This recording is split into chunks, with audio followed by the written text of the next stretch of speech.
وأخلص نيتي دوما لرب واحد ديان بروح ملؤها طهر وقلب كله إيمان. بسم الله الرحمن الرحيم. الحمد لله وكفى وسلام على عباده الذين اصطفى. أما بعد فأعوذ بالله من الشيطان الرجيم. بسم الله الرحمن الرحيم. وما أصابكم من مصيبة فبما كسبت أيديكم ويعفو عن كثير. صدق الله العظيم. سبحان ربك رب العزة عما يصفون وسلام على المرسلين والحمد لله رب العالمين. اللهم صل على سيدنا ومولانا محمد وعلى آل سيدنا ومولانا محمد وبارك وسلم.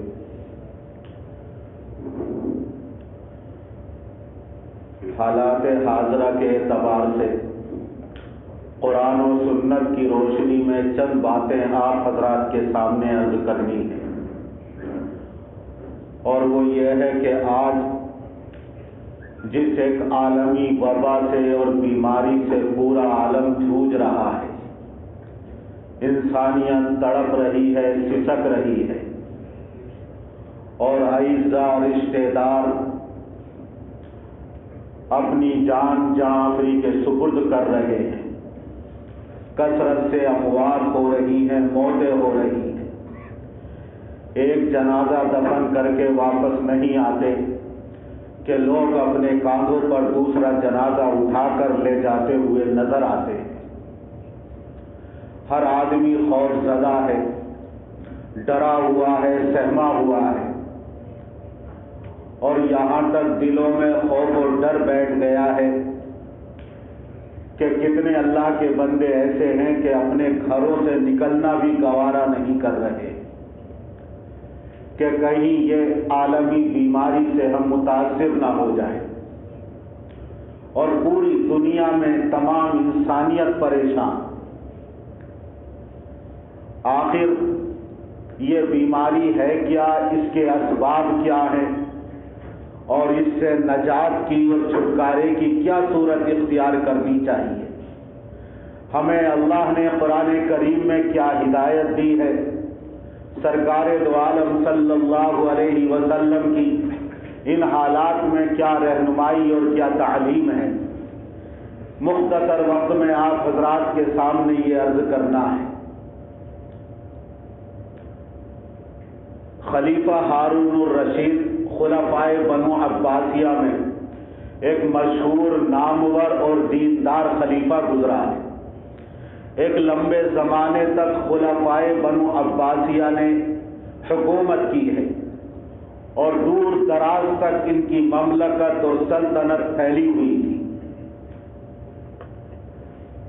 خلیفہ ہارون الرشید کے زمانے میں ایک مرتبہ قحط سالی پڑی، جہاں تک اس کی قلمرو تھی، سلطنت تھی، حکومت تھی، بارشیں رک گئی، زمین نے غلہ اور پیداوار اگانا چھوڑ دی، لوگ بھوک سے مرنے لگے، بے روزگار ہو گئے، جانوروں کو چارہ بھی نہیں مل رہا تھا، ادھر بارش رکی ہوئی ہے، زمین کی پیداوار بھی نہیں ہے، یہاں تک کہ انسانوں کے ساتھ جانور بھی مرنے لگے۔ خلیفہ ہارون الرشید بڑا پریشان، امت کا، اپنی رعایا کا اور قوم کا درد رکھتا تھا، خیر خواہی کا اور ایثار اور ہمدردی کا جذبہ اس کے دل میں تھا۔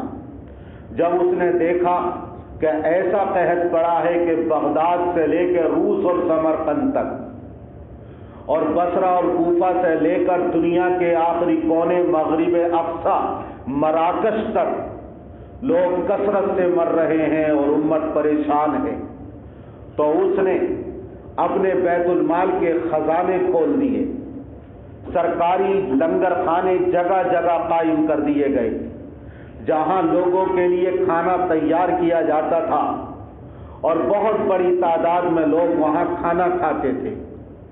جو سرکاری ٹیکس تھے وہ تمام کے تمام معاف کر دیے گئے، اپنے زمانے کے جو امیر مالدار اور صاحب ثروت لوگ تھے ان کو یہ حکم دے دیا کہ تم غریبوں کی، بھوکوں کی اور ضرورت مندوں کی مدد کرو، اپنی دولت کے دروازے اور دہانے کھول دو۔ ان تمام پر عمل کیا گیا، لیکن قحط سالی ختم ہونے کا نام ہی نہیں لے رہی تھی۔ پوری مملکت میں ہو کا عالم تھا، ہر انسان، ہر متنفس پریشان تھا۔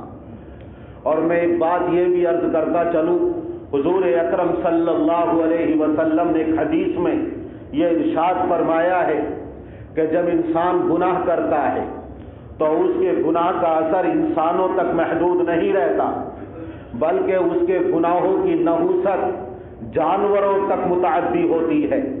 اور ایک پرندہ حوارہ جس کو حدیث میں ذکر کیا گیا ہے، ہم اردو میں سرخاب کہتے ہیں، جو انسانی آبادی سے بہت دور رہتا ہے اور وہاں اپنا گھونسلہ بناتا ہے، اور پھر صبح اپنے گھونسلے سے نکل کر دور دراز تک کا سفر طے کر کے اپنا چارہ حاصل کرتا ہے، غذا حاصل کرتا ہے۔ حضور اکرم صلی اللہ علیہ وسلم نے یہ ارشاد فرمایا کہ انسانوں کی گناہوں کی نحوست سے حوارہ پرندہ اپنے گھونسلے میں کمزوری کی وجہ سے مر جاتا ہے۔ اس لیے کہ جب انسان گناہ کرتا ہے، بارشیں رک جاتی ہیں، زمین پیداوار اگانا چھوڑ دیتی ہے، انسان ہی متاثر نہیں ہوتے بلکہ جانور بھی اس کے گناہوں کی نحوست سے جب چارہ، غلہ اور دانہ نہیں ملتا ہے تو بھوک کی وجہ سے اپنے گھونسلے میں مر جاتے ہیں۔ یہ قحط سالی جب پڑی خلیفہ ہارون رشید کے زمانے میں، یہ تمام کام کر لیے گئے لیکن پھر بھی ختم ہونے کا نام نہیں لے رہی تھی۔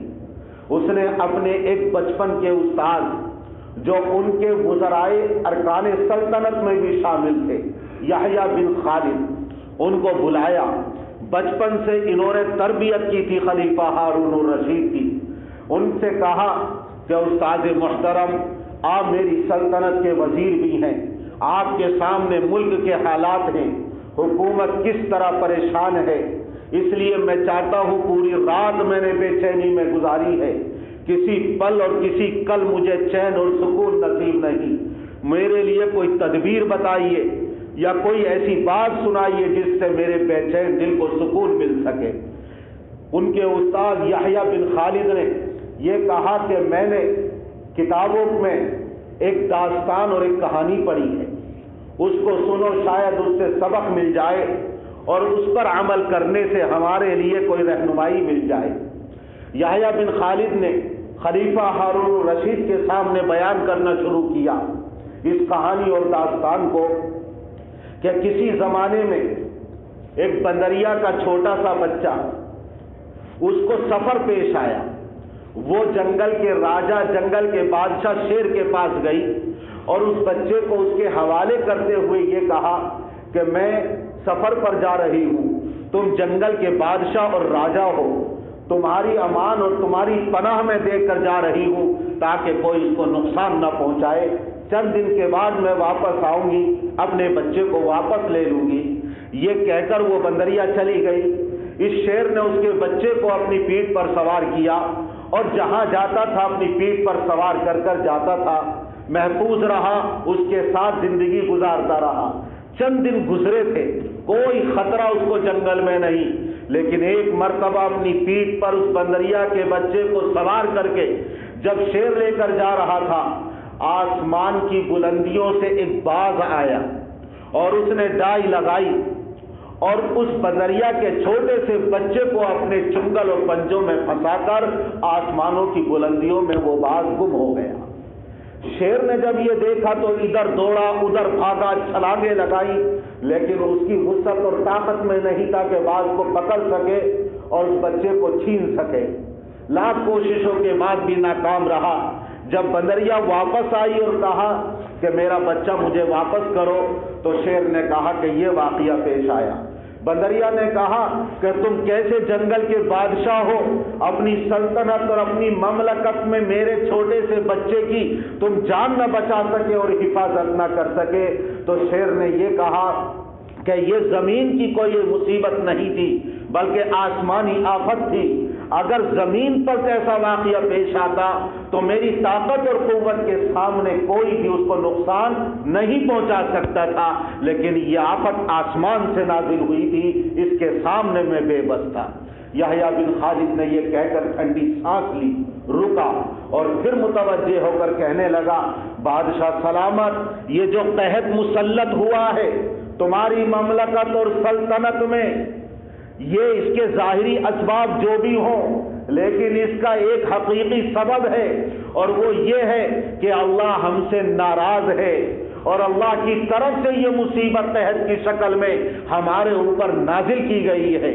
تم کتنے بھی بیت المال کے دولت کے دہانے اور خزانے کھول دو، تم سرکاری ٹیکس معاف کر دو، مالدار طبقہ کتنا بھی صدقہ اور خیرات کرے اور کتنا بھی داد و دہش کا معاملہ کرے، لیکن جب تک ہم اپنے پروردگار کے سامنے عاجزی کا، اپنے فقر و فاقے کا اور اپنی احتیاج کا اظہار نہیں کریں گے، اس اللہ کے سامنے جو تمام عالموں کا بادشاہ ہے، اس کے سامنے اپنے فقر و فاقے کا اور عاجزی کا اظہار نہیں کریں گے، اس وقت تک اللہ تعالیٰ اس پریشانی اور مصیبت کو دور نہیں کرے گا۔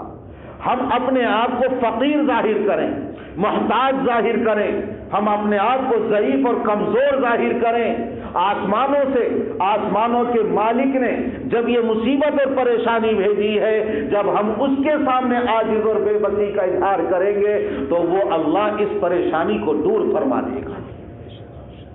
آج پورا عالم پریشان ہے اور کورونا بیماری تمام عالم کے اوپر مسلط ہے، کثرت سے لوگ مر رہے ہیں، جنازے اٹھائے جا رہے ہیں، جوان بیٹوں کے جنازوں کو والد کاندھا دے رہے ہیں، رشتہ دار کاندھا دے رہے ہیں، ان کے سامنے وہ تڑپ تڑپ کر تنفس کے ساتھ جبکہ سانس رکتی ہوئی ہوتی ہے جان دے رہے ہیں، مر رہے ہیں۔ کس قدر بے بسی کا عالم ہے۔ اس عالم میں ہمیں کیا ہدایت قرآن اور سنت کی میں دی گئی ہے، اگر ہم اس کے اوپر عمل کریں تو انشاءاللہ سب کچھ اللہ کے اختیار میں ہے، یہ بلا آسانی کے ساتھ ختم ہو سکتی ہے۔ جس اللہ نے اس پریشانی اور مصیبت کو ہمارے اوپر مسلط کیا ہے، ایک تو ظاہری سبب ہوتا ہے اور ایک باطنی سبب ہوتا ہے۔ ظاہری سبب کے اعتبار سے جو خدا فراموش ہیں، جو اللہ کو نہیں مانتے، آسمانی وحی پر یقین نہیں رکھتے، نبی کی تعلیمات پر یقین نہیں رکھتے، وہ تو ظاہری سبب تلاش کرتے ہیں کہ یہ فطرت کا قانون ہے جو بیماری مسلط ہوئی ہے، یہ ظاہری اسباب ہیں کہ 5G جاری کر دیا گیا ہے، اس کی برقی شعاعیں ہیں جو اثر انداز ہو رہی ہیں، یا یہ ظاہری سبب ہے کہ یہود نے اور امریکہ نے چین کی معیشت کو تباہ برباد کرنے کے لیے یہ وائرس چھوڑا، یا بعض حضرات اپنی تحقیق کے مطابق یہ کہتے ہیں کہ یہ یہودی حملہ ہے کہ جو دجال کے ظہور سے پہلے انسانیت کے اوپر کیا گیا ہے تاکہ بڑے دجال کے لیے آنے کی راہیں ہموار کر دی جائیں۔ کوئی کہتا ہے کہ بایولوجیکل یہ وار ہے، کوئی کہتا ہے کہ سائنسی ترقی کی وجہ سے یہ فساد اسی کا ساختانہ ہے۔ جتنی سائنس ترقی کر رہی ہے اس کے اثرات انسان کی زندگی پر مرتب ہو رہے ہیں۔ یہ وہ لوگ ہیں جو اپنے آپ کو دانشور کہتے ہیں، سائنسداں کہتے ہیں، اللہ پر یقین نہیں رکھتے، لیکن یاد رکھیں ہر چیز کا ایک ظاہری سبب ہوتا ہے اور ایک حقیقی اور باطنی سبب ہوتا ہے۔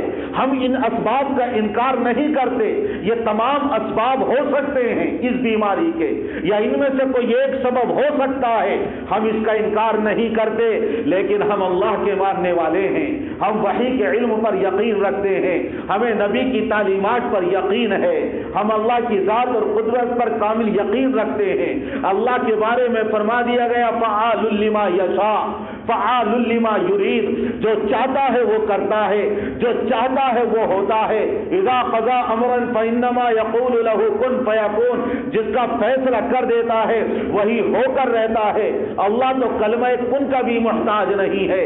ہمارا یقین ہے وما اصاب من مصیبت فی الارض ولا فی الارض ولا فی انفسکم الا فی کتاب من قبل ان نبرأها ان ذلک علی اللہ یسیر۔ جو مصیبت ہماری جانوں میں آتی ہے، یا کائنات میں اور آفاق میں آتی ہے، یہ یاد رکھیں کہ ایک تو اللہ کی طرف سے آتی ہے اور دوسرے یہ کہ اللہ نے پہلے ہی لوح محفوظ میں اس کو لکھ دیا ہے۔ ہمارا اس کے اوپر یقین ہے اگر آج یہ بیماری مسلط کی گئی ہے تو اللہ کی طرف سے ہے، اللہ نے اس کو لوح محفوظ میں اس کائنات کو وجود بخشنے سے پہلے لکھ دیا تھا، ہم تو اس پر یقین رکھتے ہیں۔ لیکن اس کا ظاہری سبب تو یہ ہے، باطنی اور حقیقی سبب کیا ہے؟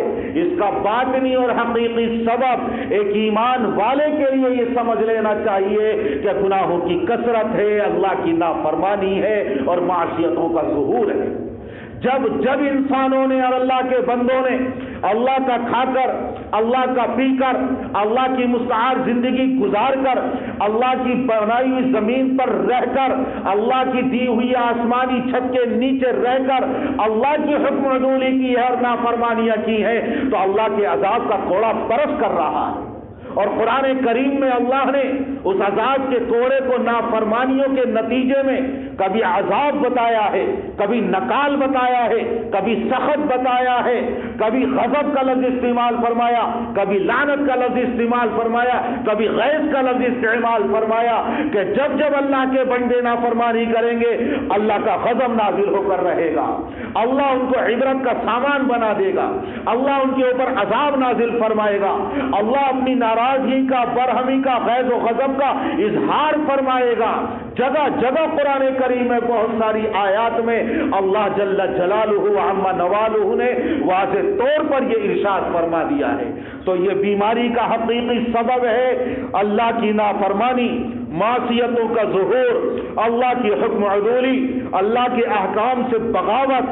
ہم میں سے ہر شخص اپنی نجی زندگی کو جانتا ہے، ظاہری اور اندر کے حالات سے وہ واقف ہے کہ میں دن میں کیا کرتا ہوں، رات میں کیا کرتا ہوں، میں دن کے اجالے میں کن اعمال میں مشغول، رات کے اندھیرے میں کن گناہوں میں مبتلا، میں دن کے اجالے اور مجمع میں لوگوں کے سامنے کس طرح رہتا ہوں، اور جب تنہائیوں میں ہوتا ہوں تو میں اللہ کے کتنی نافرمانیوں کا ارتکاب کرتا ہوں۔ ہم میں سے ہر شخص جانتا ہے، اپنے گناہوں سے وہ اچھی طریقے سے واقف ہے، اس لیے غور کرنا چاہیے اور اپنی ذاتی زندگی کا جائزہ لینا چاہیے۔ کہیں ایسا تو نہیں ہے کہ ہم میں سے ہر شخص اگر یہ سمجھ لے کہ ہماری ہی وجہ سے یہ چیزیں وجود میں آ رہی ہیں اور یہ مسلط بیماری کر دی گئی ہے اور پھر توبہ کرے تو آپ دیکھیے کس طرح اللہ تعالیٰ اس کو پل بھر میں ختم فرما دے گا۔ ایک مصر میں قحط سالی پڑ گئی، ذوالنون مصری رحمت اللہ علیہ اس مجمع میں موجود ہیں، صلاۃ استسقاء پڑھی جا رہی ہے، دعائیں کی جا رہی ہے، اے اللہ بارش نازل فرما، اے اللہ تیری مخلوق پریشان ہے۔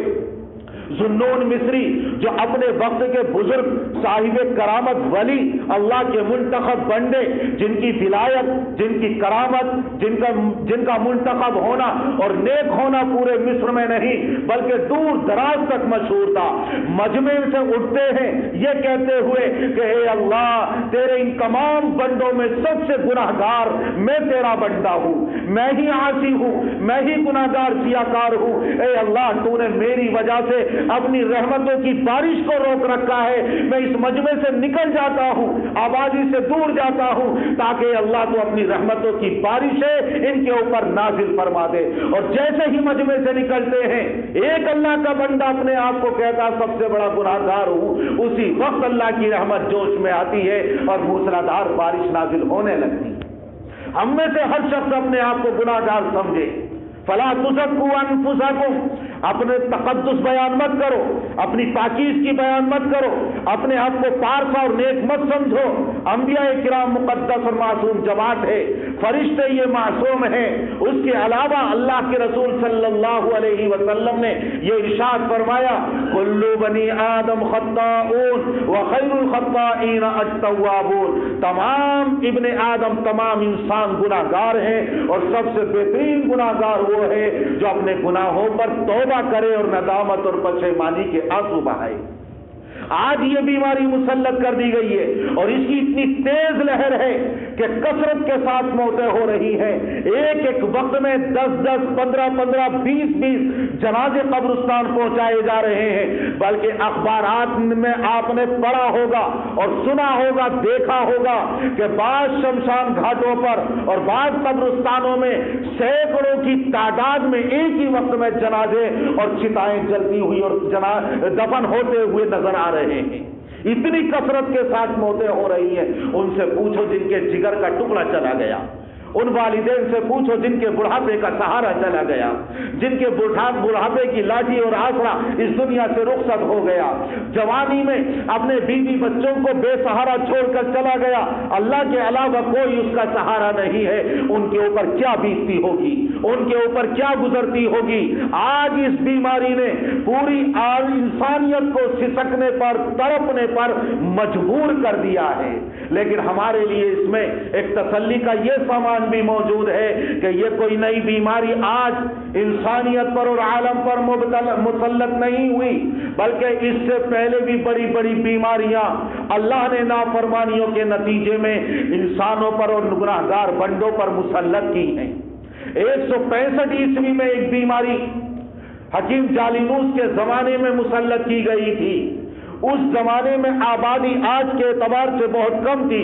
کروڑوں انسان لقمہ اجل بن گئے اور موت کے گھاٹ اتر گئے.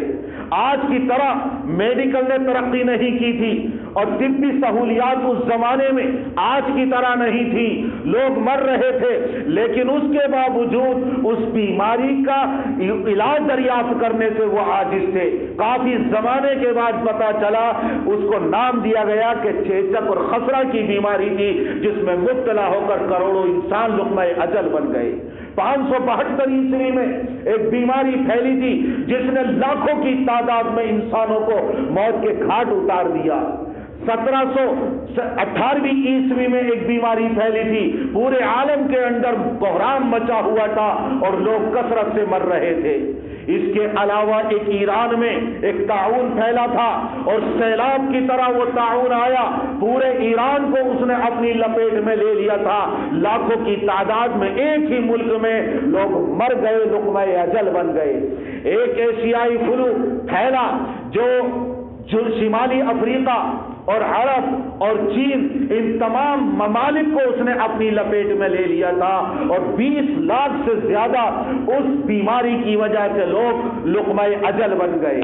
اور ایک بیماری 1347 عیسوی میں آئی تھی. 1347 عیسوی میں, اس زمانے میں پوری دنیا کی آبادی 450 ملین تھی, لیکن اس بیماری میں مبتلا ہو کر 350 ملین آبادی رہ گئی اور 100 ملین آبادی مر کر ختم ہو گئی, فنا کے گھاٹ اتر گئی. اتنی خطرناک بیماری تھی, اتنی خطرناک بیماری کہ بڑے بڑے شہر ویران ہو گئے, آبادیوں کی آبادیاں ختم ہو گئیں. اور یورپ نے تو ایسی تباہی مچائی تھی کہ 60% لوگ لقمہ اجل بن گئے اور موت کے گھاٹ اتر گئے. لوگ اپنے گھروں سے ہجرتیں کر رہے تھے, اپنے شہروں کو چھوڑ کر جا رہے تھے, اپنے ملک سے دوسرے ملکوں میں جا رہے تھے, لیکن وہ یہ نہیں جانتے تھے کہ ہم موت سے راہ فرار اختیار کر رہے ہیں. اپنے ساتھ جراثیم دوسری جگہ لے کر جا رہے تھے. کس چیز کے جراثیم؟ گناہوں کے جراثیم, معصیتوں کے جراثیم, نافرمانیوں کے جراثیم. اور جہاں گئے نافرمانیوں سے اور معصیتوں سے توبہ نہ کی تو موت نے اور بیماری نے ان کو بھی نہیں چھوڑا. آبادیاں خالی ہو گئی, شہروں کی رونقیں اجڑ گئی, لاشیں چھوڑ چھوڑ کر لوگ اپنے اعزا اقربا کی جا رہے تھے. لاشوں کے ڈھیر تھے, ایک ایک گھر میں تمام کے تمام مر گئے, 1-2 آدمی بچا تھا لیکن تجہیز و تکفین نہیں کر پاتا تھا. ایسے حالات پیش آئے تھے اور وہ ایسی آفت, مصیبت اور بیماری تھی کہ اس دنیا کو سنبھلنے کے لیے تقریباً 200 سال لگے تھے. 200 سال میں پھر یہ دنیا اپنی ڈگر پر اور کچھ حالت میں اس کی بہتری اور سدھار آیا تھا. آج پھر بھی حالات بہتر ہیں اس زمانے کے اعتبار سے. اس لیے ایک تو اپنے دلوں سے یہ خوف اور ڈر نکال دے کہ یہ بیماری ہمارے ہی اوپر مسلط ہوگی.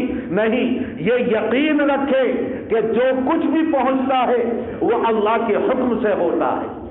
اور جو کچھ ہو رہا ہے یہ ہمارے گناہوں کی پاداش اور گناہوں کا نتیجہ ہے۔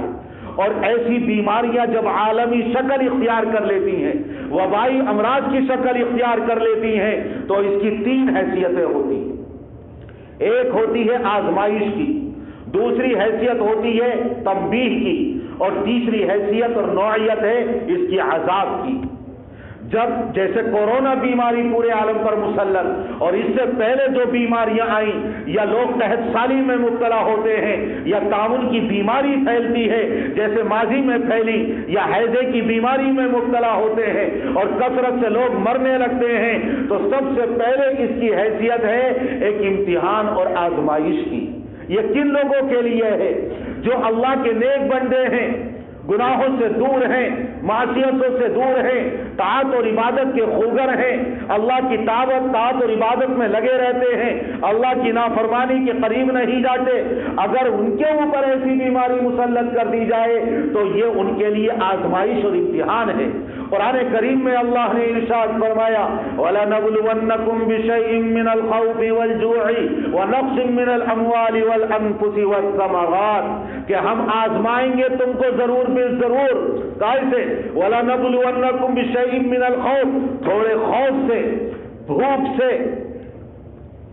جانوں میں کمی سے، مالوں میں کمی سے، پھلوں میں کمی سے۔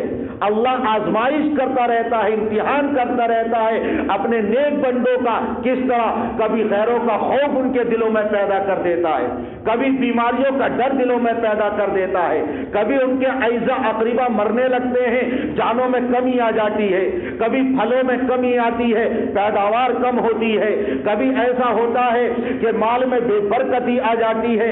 یہ اس وجہ سے کہ یہ اللہ کی طرف سے امتحان ہے۔ ایک جگہ اللہ نے فرمایا وَنَبْلُوكُمْ بِالشَّرِّ وَالْخَيْرِ فِتْنَةً وَإِلَيْنَا تُرْجَعُونَ، ہم تم کو آزمائیں گے اچھائی اور برائی سے، صحت سے بھی اور بیماری سے بھی، مالداری سے بھی اور فقر و فاقے سے بھی، اچھے حالات سے بھی اور برے حالات سے بھی۔ اللہ تعالیٰ دونوں طرح کے حالات پیدا کر کے آزماتا ہے اور امتحان لیتا ہے۔ آج جو نیک لوگ ہیں، اللہ کے مطیع اور فرما بردار بندے ہیں، اگر یہ بیماری ان کے اوپر مسلط ہے اور وہ اس سے جھوج رہے ہیں، یا اللہ کے نیک بندے اس میں مبتلا ہو کر اللہ کے جوار رحمت میں جا رہے ہیں، تو اس سے کبھی نہ خاطر ہونے کی ضرورت نہیں، بلکہ یہ اللہ کی طرف سے ان کے لیے امتحان اور آزمائش ہے۔ حضور اکرم صلی اللہ علیہ وسلم نے احادیث شریفہ میں اس کی رہنمائی فرمائی۔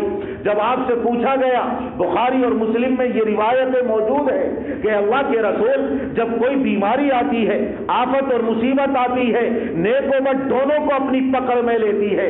جس طرح برے مبتلا ہوتے ہیں، اچھے بھی مبتلا ہوتے ہیں، تو پھر جب یہ نیک لوگ ہیں تو یہ ان پریشانی اور مصیبتوں میں کیوں گرفتار ہے؟ تو میرے آقا حضرت محمد رسول اللہ صلی اللہ علیہ وسلم نے ارشاد فرمایا کہ جو یہ اصل تو اللہ کا عذاب ہے برے لوگوں پر، لیکن جب نیک لوگ بھی اس میں مبتلا ہو جاتے ہیں اور اگر انتقال کر جائیں تو ان کے لیے کفارہ سیئات ہے، اور عالم محشر میں وہ اپنی نیتوں پر اٹھائے جائیں گے۔ اس بیماری کی وجہ سے اللہ ان کے گناہوں کو مٹا دے گا، ان کے درجات بلند فرمائے گا، اور آخرت میں ایمان والوں کے ساتھ، نیک لوگوں کے ساتھ ان کا شمار کیا جائے گا، بغیر حساب و کتاب کے اللہ انہیں جنت میں داخلہ نصیب فرمائے گا۔ تو اگر نیک لوگ اس میں مبتلا ہوتے ہیں تو یہ ان کے لیے کفارہ سیئات ہے اور ان کے لیے آزمائش اور امتحان ہے۔ قرآن کریم میں اللہ نے فرما دیا حسب الناس ان یترکوا حسب الناس ان یقولوا آمنا وهم لا یفتنون، کہ وہ لوگ جو ایمان لائے یہ گمان کرتے ہیں کہ ایسے ہی چھوڑ دیے جائیں گے اور ان کو آزمایا نہ جائے گا صرف اس وجہ سے کہ ہم ایمان لے آئے۔ ایسی بات نہیں، ایمان والوں کی آزمائش ہوگی، ایمان والوں کا امتحان لیا جائے گا۔ تو اگر ایمان والوں پر اللہ کے مطیع فرما بردار بندوں پر اس طرح کی کوئی مصیبت آفت مبتلا کر دی گئی تو سمجھو یہ اللہ کی طرف سے ایک آزمائش اور امتحان ہے۔ حضور اکرم صلی اللہ علیہ وسلم پر ایسی پریشانیاں آئیں، آپ امتحان کے دور سے گزرے، حضرت نوح علیہ السلام امتحان کے دور سے گزرے، حضرت ابراہیم علیہ السلام کی پوری زندگی امتحانات کے دور سے گزرتی ہوئی نظر آتی ہے، اور جب تمام امتحانات میں کامیاب ہوئے تو اللہ تعالی نے ان کو مقام خلت عطا فرمایا، خلیل اللہ اور خلیل الرحمان کے لقب سے نوازا ہے۔ صحابہ کرام محفوظ ہے، کتنی پریشانیاں آئیں، کتنی مصیبتیں آئیں، یہ امتحان اور آزمائش کی بھٹی میں تپا کر ان کو کندن بنایا گیا تاکہ دنیا میں اللہ ان کے درجات کو بلند فرمائے، مقام علیہ عطا فرمائے، اپنی رضا اور خوشنودی کا پروانہ عطا فرما دے۔ تو نیک لوگوں کے لیے تو امتحان اور آزمائش، لیکن جو گناہ گار ہیں آپ اور ہم رات دن اللہ کی نافرمانیوں میں مبتلا ہیں، یہ اللہ کی طرف سے ہمارے لیے تنبیہ ہے، اللہ کی طرف سے ہمارے لیے خبردار کرنا ہے اور گھنٹی بجانی ہے کہ دیکھو باز آ جاؤ، گناہوں کو چھوڑ دو، طبلہ سارنگی کو توڑ دو، شادی اور غم کے تمام رسومات کو ختم کر دو اور ہر چیز میں اتباع سنت کو تلاش کرو، احکام الہی کے اوپر عمل کرو، فوج مناظر کا دیکھنا چھوڑ دو، بندوں کے حقوق کو پامال کرنا اور کمزوروں کو دبانا اس سے قطعاً توبہ کر لو، بندوں کے حقوق کو ادا کرو، اللہ کے حقوق کو بھی ادا کرو۔ پوری شریعت ان دو چیزوں میں منحصر ہے، حقوق العباد ادا کرنا اور حقوق اللہ ادا کرنا۔ شریعت ان دونوں چیزوں کا نام ہے۔ اگر ہم نے آج بھی ان چیزوں سے توبہ نہ کی، جو گناہ کیے ہیں، جو حقوق پامال کیے ہیں یا اللہ کے حقوق ضائع کیے ہیں اور طلب کیے ہیں، تو پھر یہی ہمارے لیے عذاب کی شکل اختیار کر لے گا۔ تو اللہ کی طرف سے گناہ گار ایمان والوں کے لیے یہ تنبیہ ہے، یہ خبردار کرنا ہے، یہ گھنٹی بجانا ہے کہ دیکھو گناہوں سے باز آ جاؤ، یہ مصیبتیں، یہ پریشانیاں، یہ آفتیں، یہ عالمی بیماریاں، یہ تمہارے گناہوں کا نتیجہ اور پاداش ہے۔ قرآن کریم میں اللہ نے فرمایا ظاہر الفساد فی البر والبحر بما کسبت ایدی الناس لیذیقہم بعض الذی عملوا لعلہم یرجعون۔ یہ فساد برپا ہو گیا، خشکی میں بھی اور تری اور سمندروں میں بھی۔ اس فساد سے مراد مفسرین نے لکھا ہے کہ یہ وبائی بیماریاں، یہ قحط سالی، یہ بے برکتی، کثرت سے لوگوں کا مرنا، یہ سیلاب آنا، بارشوں کا رک جانا، زلزلوں کا آنا، پیداوار کا کم ہونا، یہ تمام کا تمام فساد میں آتا ہے۔ آج ہم ان تمام حالات سے دو چار ہیں، مالوں میں بے برکتی ہے، کثرت سے لوگ مر رہے ہیں، کورونا کی شکل میں وبائی مرض ہمارے اوپر مسلط کر دیا گیا ہے۔ تو یہ ظاہر الفساد فی البر والبحر یہ کیوں ہے اللہ کی طرف سے؟ لیذیقہم بعض الذی عملوا، تاکہ اللہ ہمیں بعض برے اعمال کا بدلہ چکھا دے۔ کس لیے؟ حکمت اور مصلحت کیا ہے؟ لعلہم یرجعون، تاکہ ہم اپنے گناہوں سے توبہ کر لیں، اللہ کی طرف لوٹ کر آ جائیں، ماضی کی زندگی سے تائب ہو کر اطاعت اور فرما برداری کرنے لگے، نمازیں نہیں پڑھتے تھے نماز پڑھنے لگے، روزے نہیں رکھتے تھے روزے رکھنے لگے، رشتہ داروں کے حقوق ادا نہیں کرتے تھے ان کے حقوق ادا کرنے لگے، اللہ کی اطاعت نہیں کرتے تھے اللہ کی اطاعت اور اطاعت کرنے لگے، نبی کی سنتوں پر عمل نہیں کرتے تھے نبی کریم صلی اللہ علیہ وسلم کی سنتوں پر عمل پیرا ہو جائیں۔ لعلہم یرجعون، اس لیے ہمارے اوپر یہ تنبیہ ہے اور عذاب کا کوڑا برسایا گیا ہے۔ وما اصابکم من مصیبت فبما کسبت ایدیکم ویعفو عن کثیر، جو بھی تمہیں مصیبتیں پہنچتی ہیں، جو پریشانیاں لاحق ہوتی ہیں، یہ سب تمہارے برے اعمال کا نتیجہ ہے، اور اللہ تمام گناہوں پر سزا نہیں دیتا بلکہ ویعفو عن کثیر، اکثر گناہ تو اللہ تعالیٰ معاف کر دیتا ہے، کسی گناہ پر اللہ پکڑ کرتا ہے، اور اگر اللہ تمام گناہوں پر پکڑ کرنے پر آئے تو قرآن کریم میں اللہ نے ایک جگہ فرما دیا روئے زمین پر کوئی جاندار زندہ بچ ہی نہیں سکتا۔